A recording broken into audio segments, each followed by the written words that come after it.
Jeremy, is it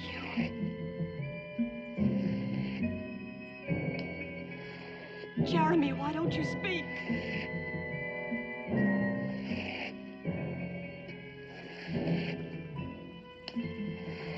Jeremy, in God's name, speak!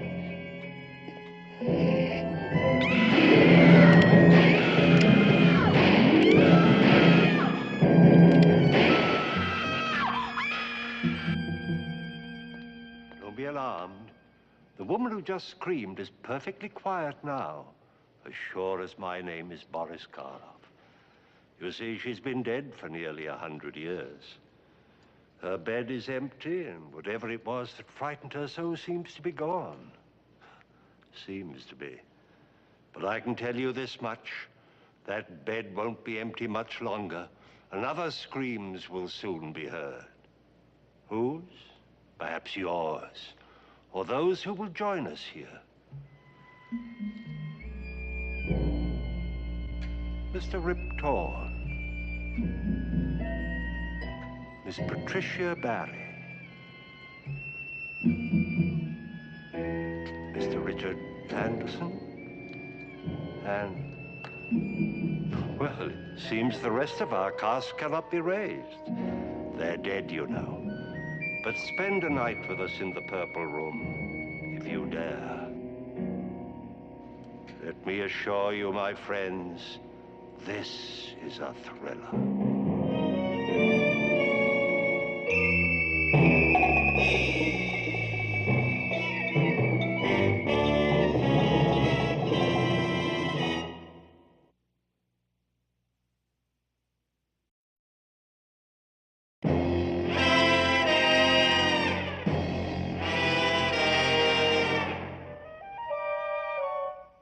In willing the house to you, dear brother, I am hopeful that you will fall under the spell of it, as I did when first I saw it and knew I must possess it. Well, I'm sorry, I'll have to disappoint him there. My only interest in that property is to dispose of it as soon as possible for a profit. You haven't heard the terms. Should you decide, after one night under the roof of Black Oak, that you do not choose to take up residence there, the estate will pass to our beloved cousin Rachel Judson and her husband Oliver, who have been my guests, confidants, and faithful companions during these years of my life at Black Oak, and who cherish it as I do. Just a minute, does that mean I can't sell the house? After a period of 1 year's residence, you will be free to dispose of the estate in any manner you see fit. But I believe that by that time, only death would part you from it, as it has finally parted me from Black Oak. You recognize your brother's signature, of course. Yes, but I don't understand. You say that I have to live in the house for 1 year before I can sell it, right? Mm-hmm. But you also say I have to decide if I will live in it after only one night. Your brother felt that one night would be sufficient to make your decision. He wanted you to feel as he felt about the place. You see, he fell in love with Black Oak at first sight. But some people are repelled by their first impressions of it.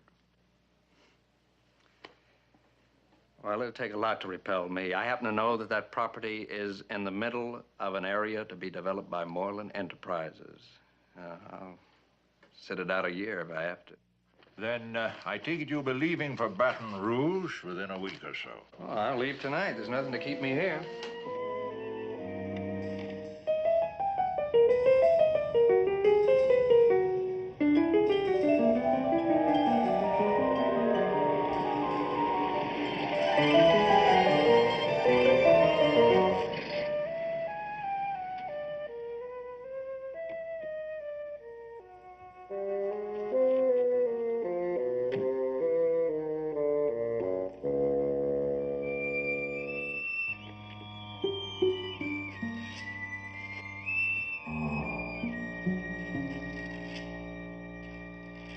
Well, do you like it, Duncan? Well, I'm sorry to disappoint you, Cousin Rachel, but yes, I like it very much. Then it's all that you expected, eh? Exactly. I must admit that you two come as a pleasant surprise. I don't know what I was expecting. Something out of Charles Adams, I guess. Well, we'll accept that as a compliment, but wherever did you get that impression? Well, when Everett bought the house, he described it to me in a letter, and then later he wrote me that you two were staying here, and I suppose I simply extended the description of the house to include you. Well, we're not quite that old. I'll get the bags. Unless, of course, you'll change your mind and spend the Oh, night. no, I'm here. I might as well get it over with.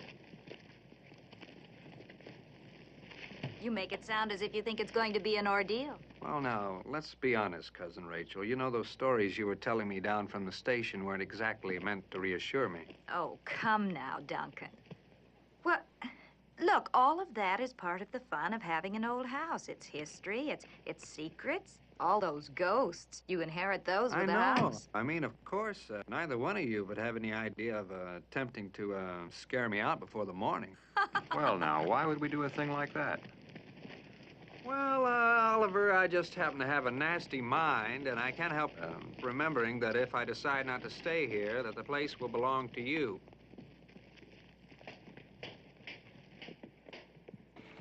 You think it means that much to us?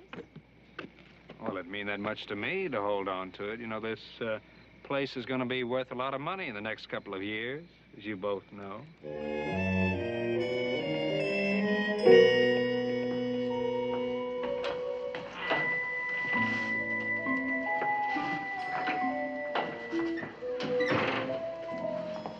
If you'd given us a bit more notice, we would have had the electricity turned on. Uh-huh. Oh, you don't believe us? I suppose you think we arranged it this way to make things a little more difficult for you. Well, Oliver, I'm certain I'd do the same thing if I were in your position. Oh, my, you do have a nasty mind. Why, Duncan. thank you, Rachel. Well, it doesn't matter. I can explore this place in the morning. All I need now is a room. This way. We closed the house after Everett's death. I'm afraid the only bed that's made up is in the purple room. Of course, you wouldn't like that one. Oh, is that a challenge? The purple room, by all means. Duncan, there's nothing that you have to prove here. It's very easy to change the bedding from one room to the other. Well, listen, I don't want to put you to any trouble, and I'm certain it'd be much more difficult for you if I didn't stay in the purple room.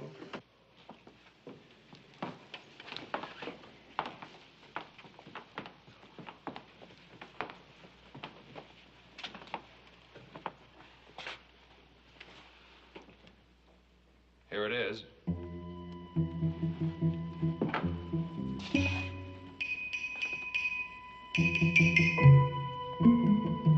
Welcome home. After you.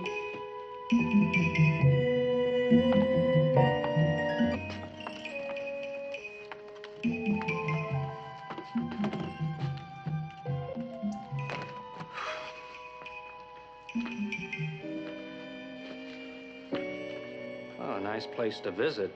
But you wouldn't want to die here.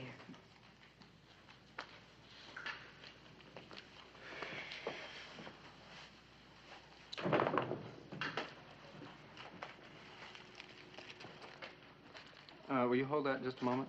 Oh, sure. I still don't have any matches.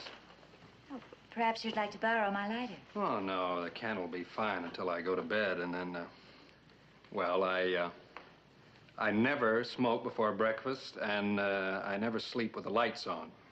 You mean you're actually going to sleep here? Well, if you don't keep me awake.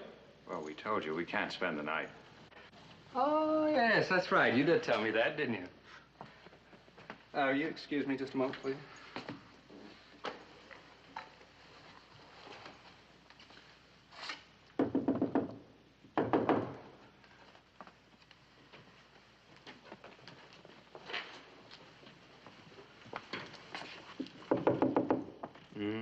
You know, they say that these old Victorian mansions are just riddled with secret passageways, but in case anyone thinks of popping out of some panel during the night, I'll welcome them with this. Now, look, that's going entirely too far. Put that thing away.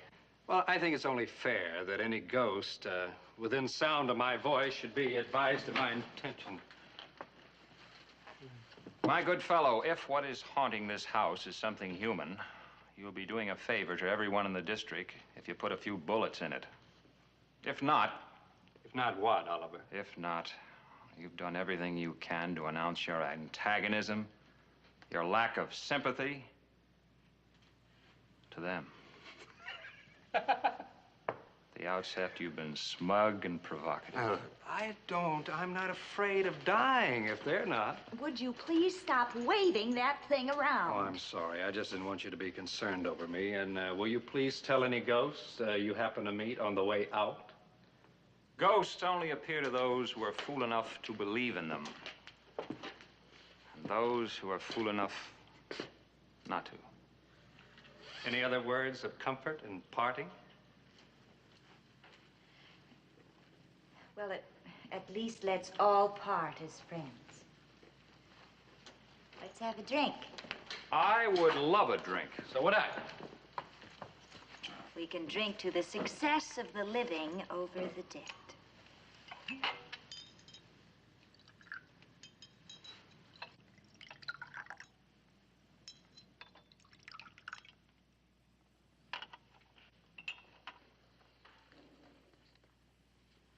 Duncan? Oliver? Cheers. Just a moment. If you don't mind, let's exchange glasses. You think we were trying to drug you? Well, I just can't help judging others by myself, and I'm sure if I were you that I'd slip something in the drink to slow the reflexes and stimulate the imagination. Come on, Oliver. Humor him. Now?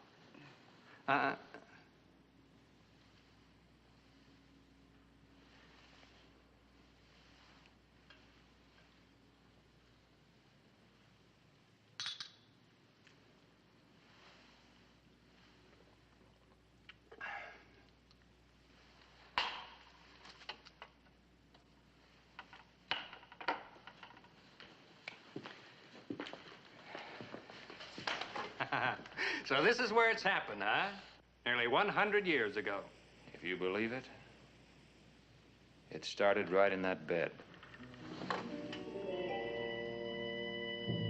What's your version, Oliver? That was their bed. Captain Jeremy Ransom and his wife Caroline. His bride of only 7 days. They were alone in the house, as people on a honeymoon prefer to be. But in the middle of the night, Caroline awoke, hearing the sound of footsteps on the floor below. Caroline was terrified. But Jeremy, hardened by years of war, didn't know the meaning of fear. If a prowler had gotten in, he'd throw him out bodily. He started for the door. Caroline begged him not to leave her there alone. So Jeremy stopped, and then he went to the mantel and took down his pistol, loaded it, and put it into her hands. If the fellow should slip past him, penetrate the bedroom, Jeremy told her to shoot and shoot to kill. And then he went out to the stairs. He took no light to warn the prowler and started down the stairs slowly, searching. There in the bed, Caroline waited, clutching the gun.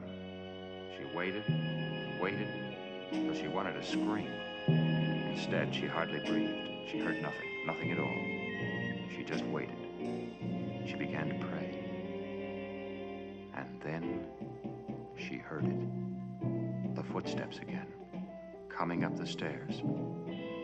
But they weren't his footsteps, not her husband's, not Jeremy's. They shuffled, dragged, groped, fumbled, coming closer, closer, reaching the door. started in. She couldn't see who or what it was moving toward her out of the dark. Her fingers tightened on the gun. She cried out, "Jeremy, is it you?" There was no answer. So she fired, point blank, again and again at the shape. She heard a moan, then a fall. And she lit the candle. And then she began to scream. And scream. And scream. Is that the punchline?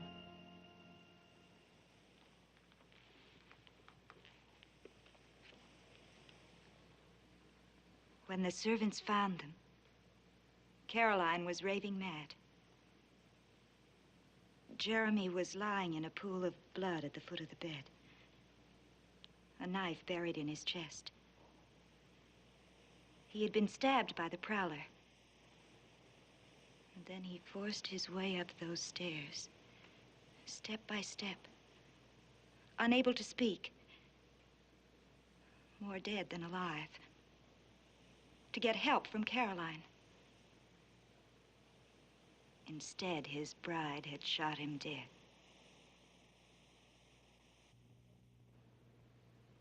She never regained her sanity. Well, it's no joke to lose a husband like that, especially one you like.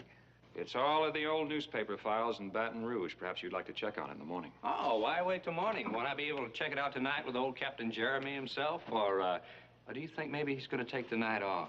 You know, after all he's been through, maybe he's going to be a bit gun-shy. Duncan, I have had enough of your smirky superiority and bad manners. You can believe what you like. This place is all yours. And everything it contains. Let's go, Rachel. And, you'd better lock this. Keeps out the draft.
What, back so soon?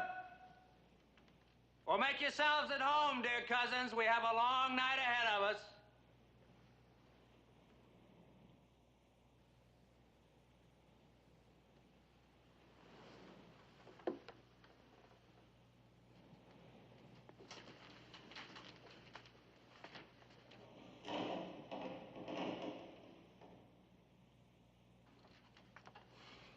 Now, what would brave Captain Jeremy have done, huh?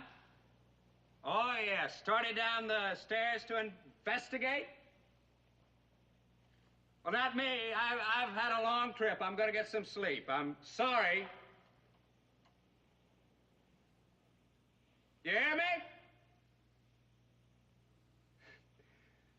Listen, why don't you just give it up and forget it? I'm going to be here for the night. Oh, come on, knock it off. That sort of thing went out with bustles and buggy whips.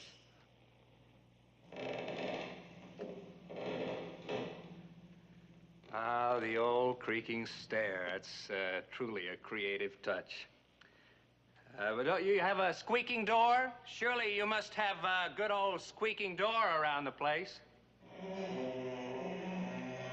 Thank you! You never disappoint me! All right, if you have nothing further to offer me, I'm about to get me some sleep. I'm sorry, I can't say the same for you.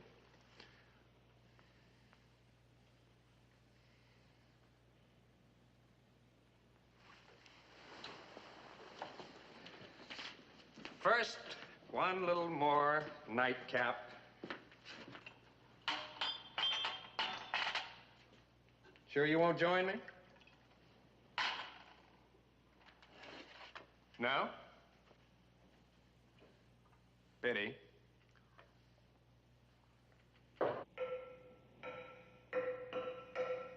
Oh, we have the rapping noises, the rapping sounds. Oh, fine, fine. Have your fun. I want the whole familiar routine. I want rapping sounds, sudden gusts of wind, musty odors. You haven't forgotten the musty odors, have you?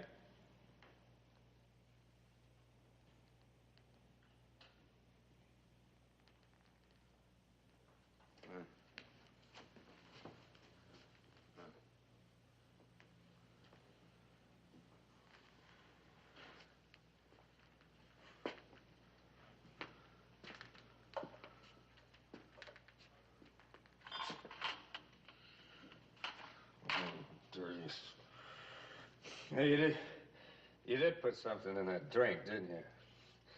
Well, I won't do you any good! Barbiturates have no effect on me. No effect at all.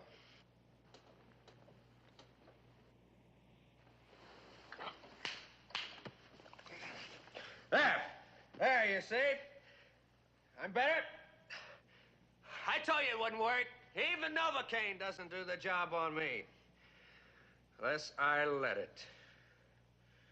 It is simply a matter of willpower. Now, either you let it or you don't let it.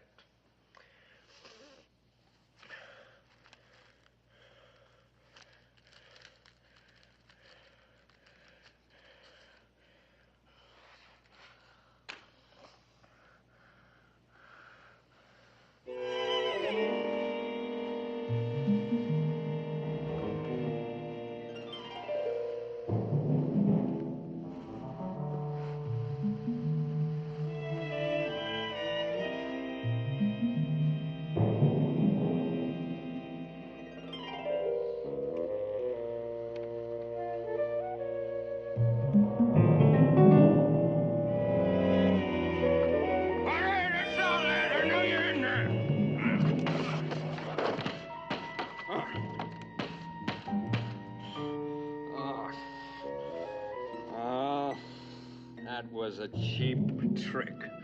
You could at least let me get my cigarette lit.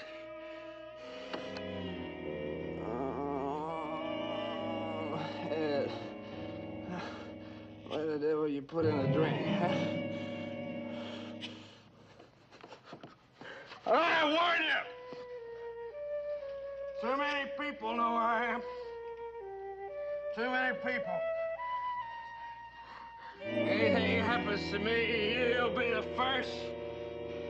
You'll be the first I suspect.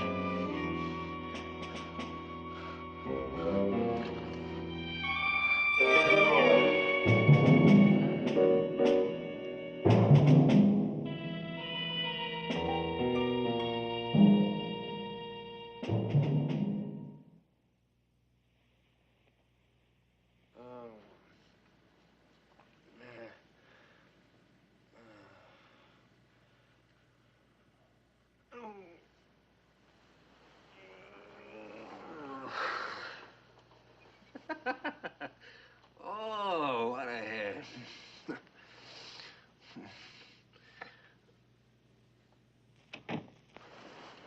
All right, I came out of it just in time.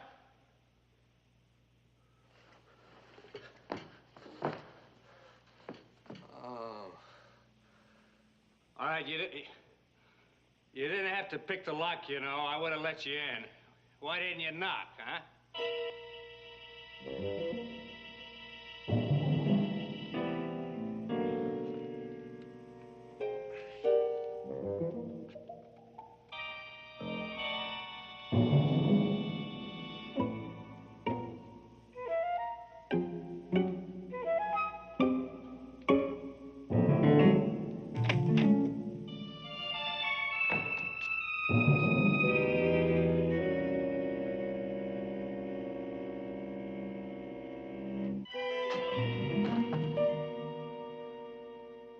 hear me?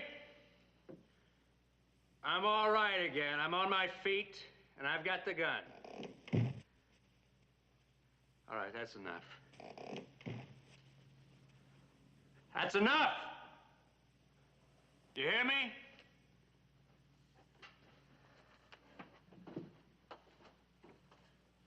All right, I know you're there. And I want to tell you, I have stopped thinking this is funny. I'm not very amused.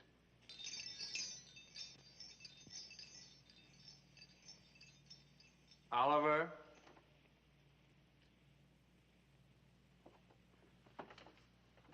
All right, Rachel. All right, whatever you are, Jeremy, Caroline. All right, look at this gun. You see it? Yeah, you can see it. Don't you think I won't use it? All right, Oliver, Jeremy, Rachel, Caroline. I'm going to shoot the first thing that moves, animal, vegetable, mineral, or what have you. All right. All right.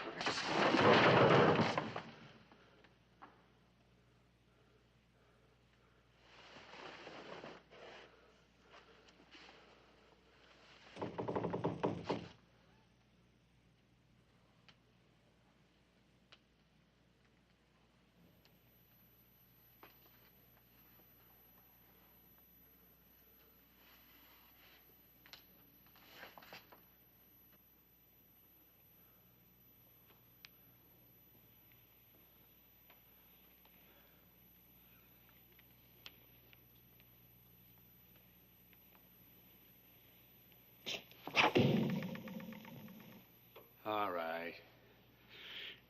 That does it. From now on, I take no responsibility for what happens.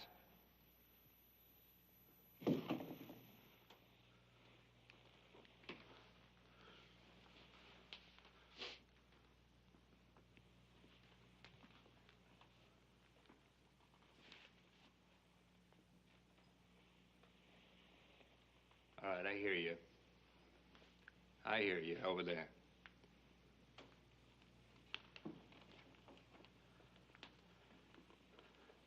Now, look. Hey, I don't want to shoot you, but you're pushing this too far. I see you now. I see you. Now, look, don't make me do it. All right, come on, get it.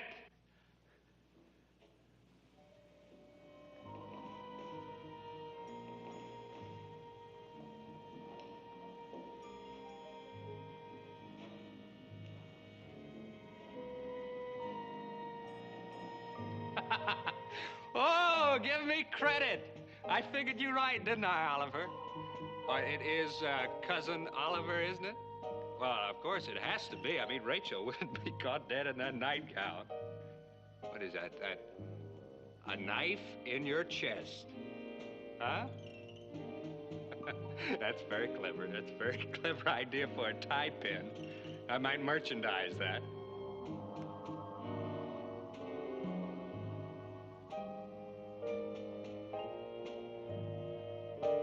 All right, Oliver, let's just knock it off. The party's over. I'm not gonna scare. All right, let's just take off the mask and we'll have our little laugh. All right, that's close enough, Oliver. I mean it. Stay back!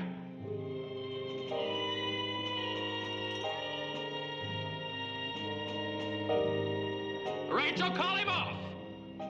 Listen, if you're here, listen, use your head. I'm not afraid of your comic opera ghost, but I am afraid I'm going to have to kill him. I'll kill him.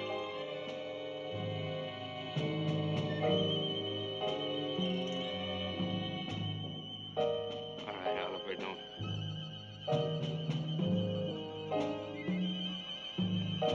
Look, Oliver. Jeremy. No, stop it. I mean what I say. Look. If you think I'm gonna let you put those hands on me, you just...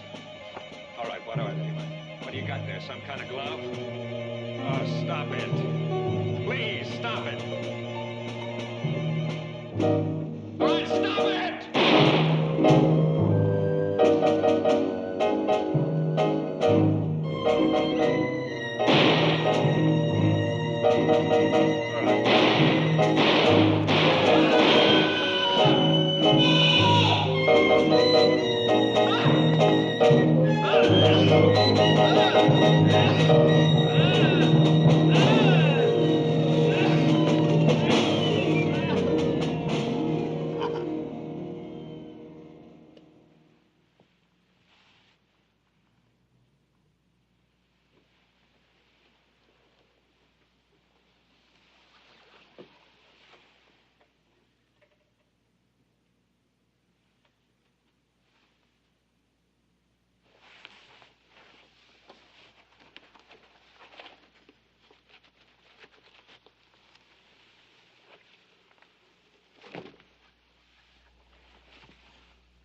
Rachel? Rachel! Come here, quick! He's dead.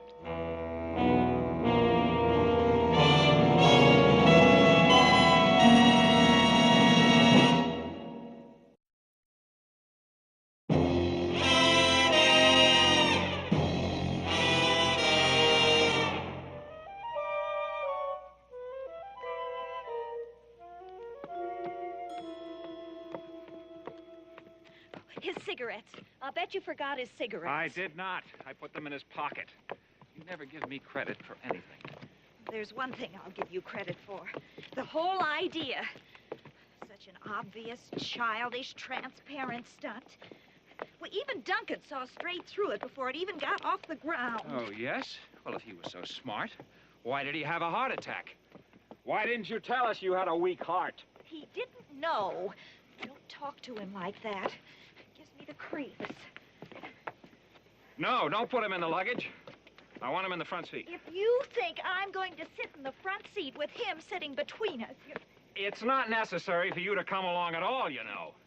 if you think I intend to stay in that house Listen. alone after what's happened, Would you stop this debate? I'm holding the heavy end.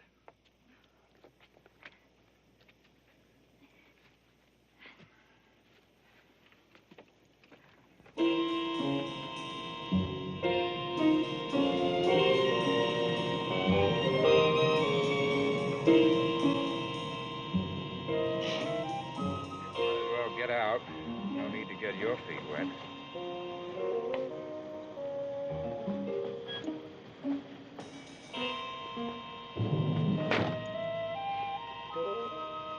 And please be careful. I don't want anything to happen to my car. Now, that's the quality I fell in love with.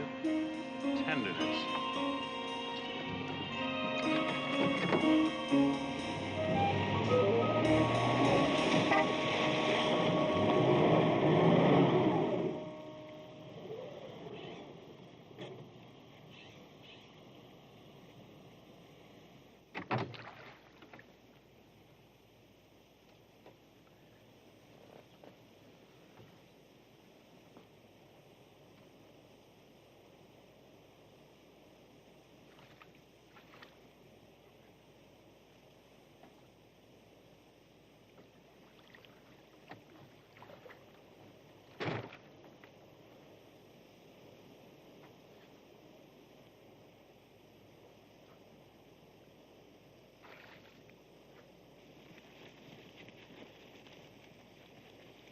You forgot to turn off the lights. My dear girl, if a man has a heart attack while driving to Baton Rouge and runs off the road in a dead condition, he'd hardly consider turning off the lights just to keep your battery from running down.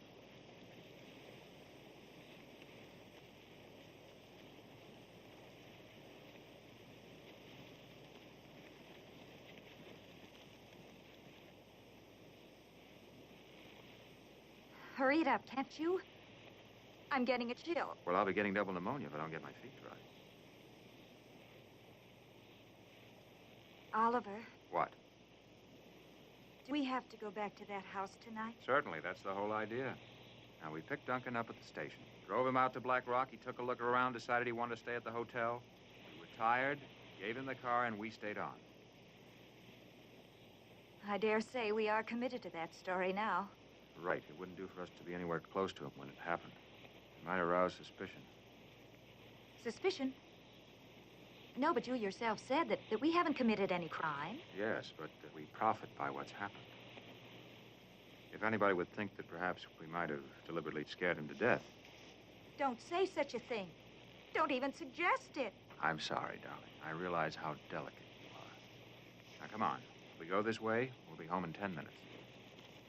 Oh. Oliver, What? I'd give up the whole thing right now. The property, the profit, all of it. If only I didn't have to spend another night in that house. What? After sticking with Everett all these years? I mean it, Oliver. I'm afraid to go back there. Darling, you are so wonderfully impractical. Next thing you know, you'll be believing it's haunted, too. It is. Now? Come on, before someone finds us here.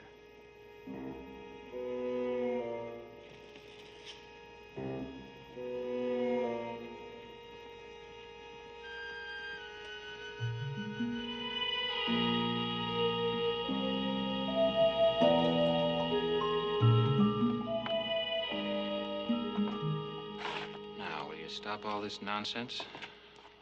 We know this house inside out. If there are any ghosts knocking about, I'm sure we'd have stirred one up before tonight. Before tonight, we never did anything to stir one up. Well, that's a fine, enlightened statement. Oliver.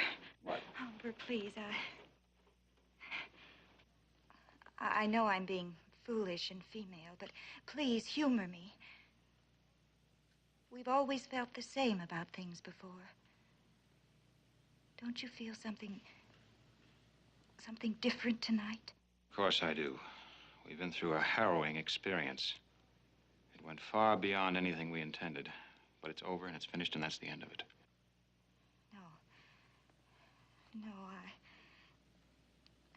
I never gave any more credence to that story about Jeremy Ransom and what's her name, Carolyn, any more than you did. Not until tonight.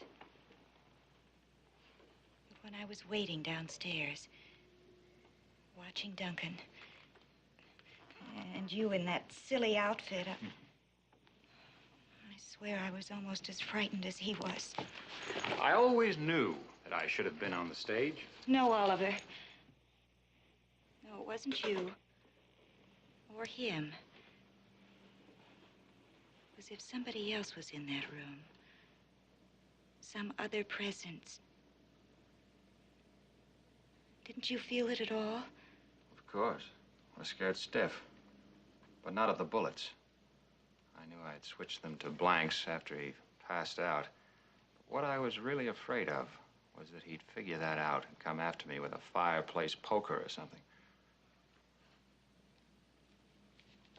Then you didn't feel it. As if Jeremy Ransom and Caroline were in that room. Backing you up. Egging you on. The man had a stroke, a heart attack. There's no way in the world that we can be blamed for this. There are no signs of violence in the body, no stab wounds, no bullet wounds. You sound so cold-blooded. Well, you're making my blood cold with this infernal... Oliver, please. Please, let's not quarrel. Not tonight.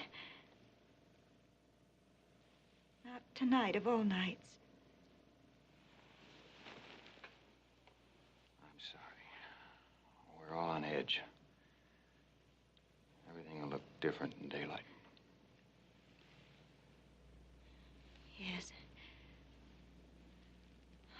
I guess there isn't anything to do now, but wait. Wait for the daylight.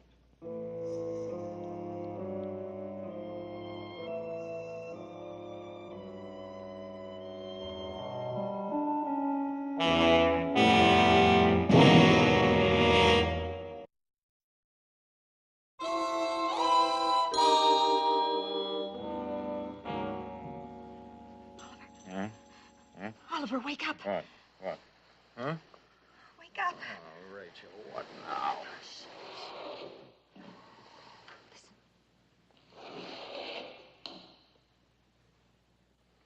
There's somebody downstairs. Or something. Oh, don't be a fool, Rachel. What are you going to do? I'm going downstairs to find out who's sulking about. Don't you know? What do you mean? Oliver. It's Jeremy. Oh, snap out of it, Rachel. Oliver. Please don't leave me alone here. Please. No, Oliver.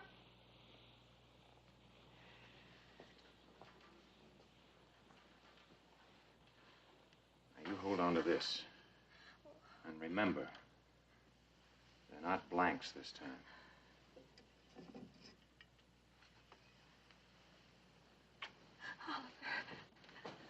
Oliver, please don't go down there. Please, please don't.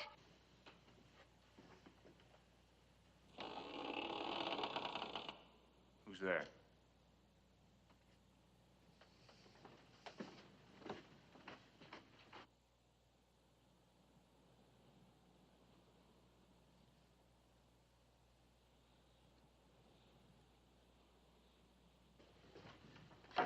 What do you want?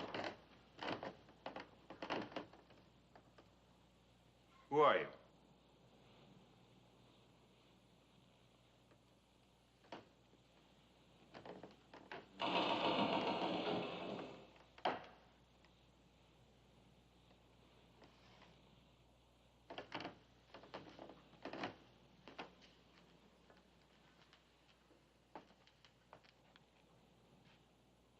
Now, I know there's someone in here.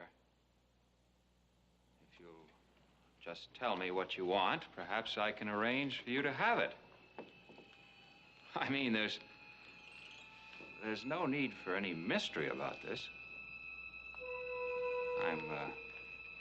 I'm perfectly willing to...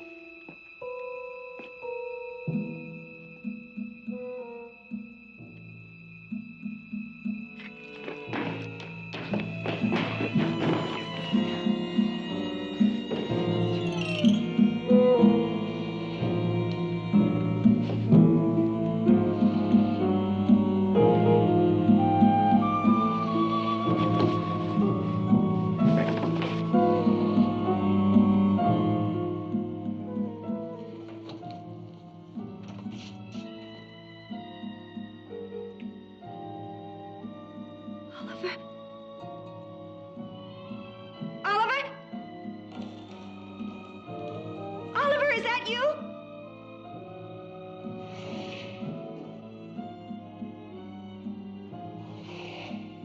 Oh, Oliver.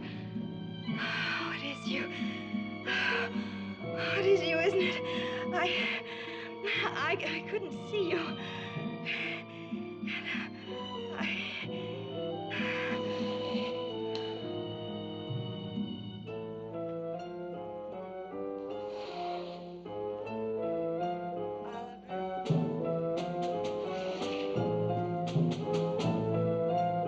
Oliver?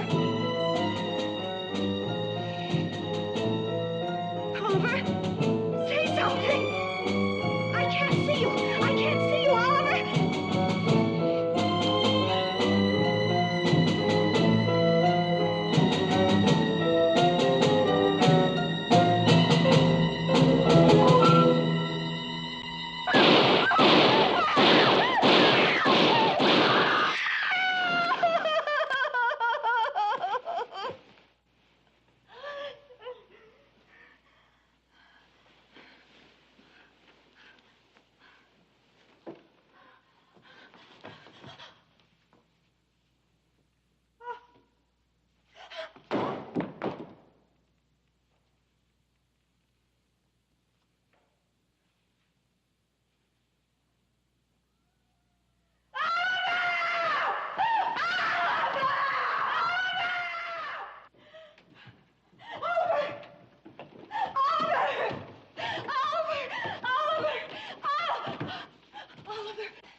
Are you all right?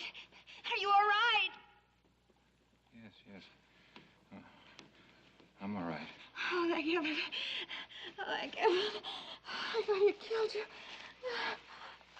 He didn't even touch me. I had to shoot him, Oliver. I had to. He's dead. I killed him. I killed him.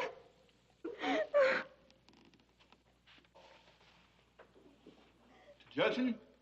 That you, Mr. Judson? Ma'am? Are you all right? Where did you come from? Well, we heard the shots. How did you get here so soon? We found your wagon, ma'am, down by the bayou with some stranger in it. Fellow said his name was Ransom, Jeremy Ransom. Was out of his head. Said someone was trying to kill him and his wife. So he run off, and we're looking for him. He come this way. No. He's not here. No? We just swore them shots come from upstairs there. You were mistaken. Maybe so, but I think we'd better have a look-see just the same. No, there's nothing to see up there. There's nobody. There's nothing to see. It's no use, Rachel. He's here, and they'll find him. And nobody'll ever believe that it was all a mistake. A mistake? Yes. You see, we thought he was a prowler, a trespasser. You see, his name isn't Ransom. He's our cousin. Cousin? Our cousin Duncan. But you see... Now, hold on, ma'am. I think you made a mighty big mistake, ma'am. I mean, if Everett left him the house like he meant to, I don't see how you could take him for a trespasser. I mean, it wasn't your house. Now, was it? No, it wasn't. But it is now. All of it. This house. Everything in it. It's ours.